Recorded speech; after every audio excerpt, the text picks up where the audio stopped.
ये देखिए संतोष के दीदी इतरावली बड़ी दीदी की तरफ से उनकी तरफ से मिला है 101 रुपया का इनाम। हमारे पार्टी से बार बार नमस्कार बा।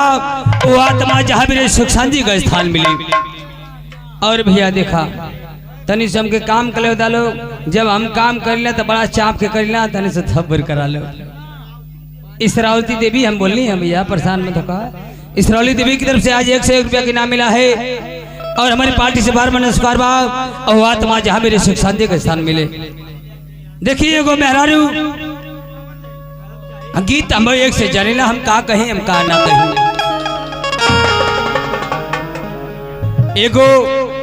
एगो गीत ऐसा सुन ले बा कि हम का बताएं।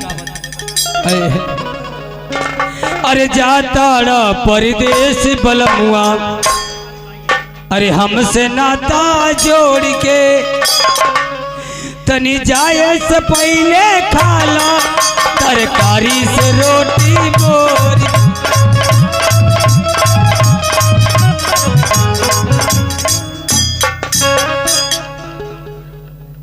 ए भैया गीत है कि जातड़ा परदेश बलमुआ, हमसे नाता जोड़ के जाए से पहले खाला तरकारी से रोटी बोर के। आजकल के युग जमाना गीत आ गए मार सब कैसे हम वो कुल चीज ना बताइला, हम हर जगह ना बताइला। देखा एगो मेहरारू अपने मर्दे से परेशान हो गई भैया, और कर मर्द एक से एक निकल गई। आ देखा आजकल का पहले तो रहा 50 का, अब हो गला 55 का, हो गला 60 का। अगर 55 लेत हो तो पी लेत हो तो दिल हो जाता 55 का। पहले का भैया 50 के मिले तो 5 रुपया गिलासियों को छोड़ा गया। अब 90 का 100 के मिले तो 10 रुपया और ही लगावा था। हाँ वह भाई और अधिकार लगा था। देखा उम्र आज 3-4 साल के बम्बई निकल गई बा। अब बेचारा कहत हो पियले में उजमान है, ओकर मेहरारू परेशान है भैया। कल के बलमुआ ए परदेसी आ जाता, कम से कम तो कुल काम हो जात। अब तो कुल हो गए लो, कहता तो गहुआ सिंचा जा। वो कहता क्या माई ना चाहे सिंचिए चाहे मजिसी। तब वो मेहरारुआ कहते रो रो के अपने मर्दे से भैया कैसे आज ओकर मेहरारू समाज में कहती कैसे मर सब है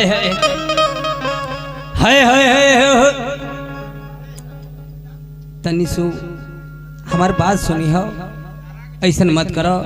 अगर आज तो 4 गो बाल बच्चा हमारे गेदी के था। अगर गेहूँ ना हो धान तो छनाई गला पानी में, कम से कम गेहूँ तो कटा जा। तब मेहरुआ कैसे रोकती है मरसा है।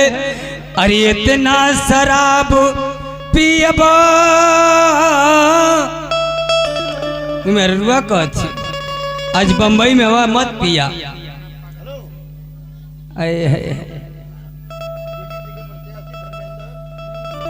ये देखी बीडीसी का प्रत्याशी धर्मेंद्र जी ग्राम बैठौली की धरती से आज उनकी तरफ से 51 रुपये का पुरस्कार मिलल हो। हमारा ये आशीर्वाद हो, माता रानी का कृपा है कि बीडीसी हमेशा लड़त रहे, हमेशा जीतत रहे। आ कब प्रधानी लड़े हमन का मर्द मेहरुआ के मार दिया।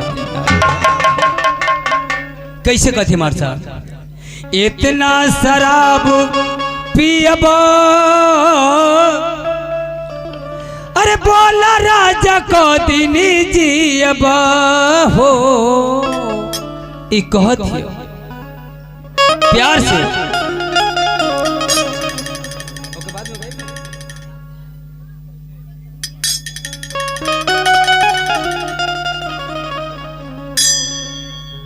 बजावा है लवा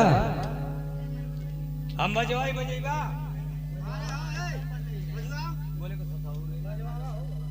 बजेगा। चल बजवाओ, चल हम जैसे बजवाओ थे बजवाओ, जैसे काबू से बजैया।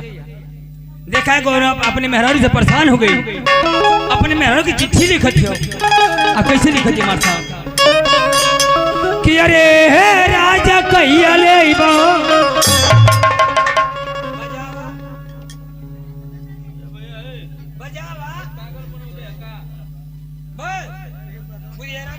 ए भैया करे अगवा गावा तब तक के बजाई तू अगवा गावा पिछवा से बजाइया लोग। अच्छा आगे का अब ना रल है आगे गावा पीछे से लोग बजाइया। एक से पगलन से भेंट हो गई ये आगे का नहीं चली मर्दवा। अबे सुन ऐसा तू गा उ लोग बजाइया लोग ठीक अच्छा, ला भैया ला ये कहला कि ये करी आगे का था ये हम जने कि आगे के देते ही पीछे का हो गए। ला बजाओ अरे फड़ऊ कहिया ले बजावा लो या चलल भैया अब हो गए बजावा। अरे मर्दवा का सबके बेवकूफ बनौले हवा। बेवकूफ बेवकूफ हमके बनौला हलो तो लोग घाटा अपने दिल का बात बतावत है कि हर चीज उहे होला।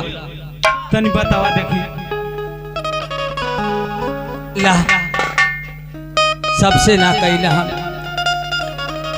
अपने से कहना कि अगर हमारे ब्याह शादी रहत तो मैं खुद रो रो के कहती और मेरा भी कितना ओके तकलीफ हो वो बतावत है अपनी मर्द का हाल। ला हम बताते अरे इतना शराब पियबा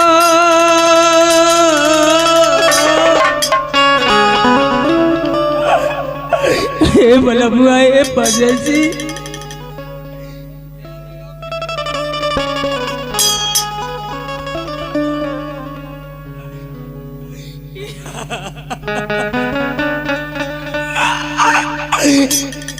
सुना आज 5 साल का चल गया मैं तक लेना आइला कम से कम 1 महीना का छुट्टी लेकर जाता तब मौके कुछ न कुछ तो हमारे भले ही हो जाए ठंडी का बेला। अरे बाप रे तब वो कहता कि हम आइम ना पिया खड़ी अरे इतना शराब पियबा अरे बोला राजा को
इतना शराब पियबा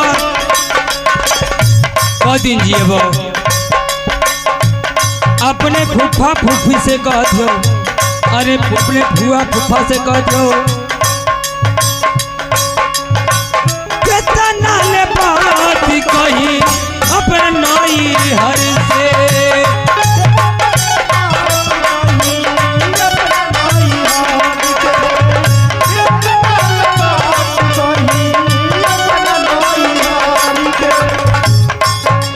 कि कितना ले बात कही अपने नैहर से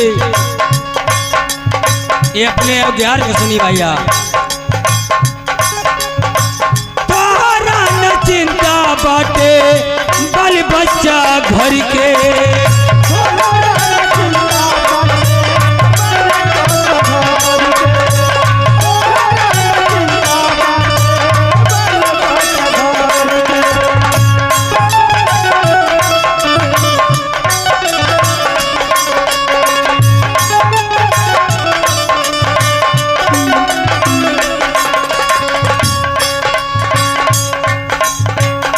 मेहरुआ कहती कि तोहर न चिंता बाटे बाल बच्चा घर के, कितना ले बात कही अपने नैहर से।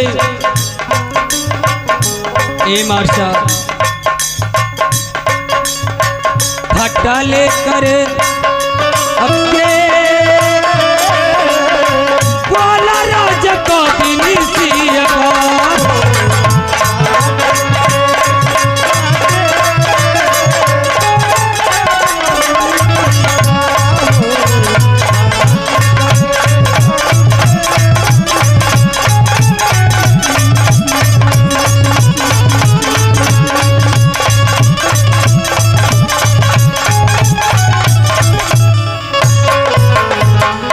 वाह का हो गल हो भैया?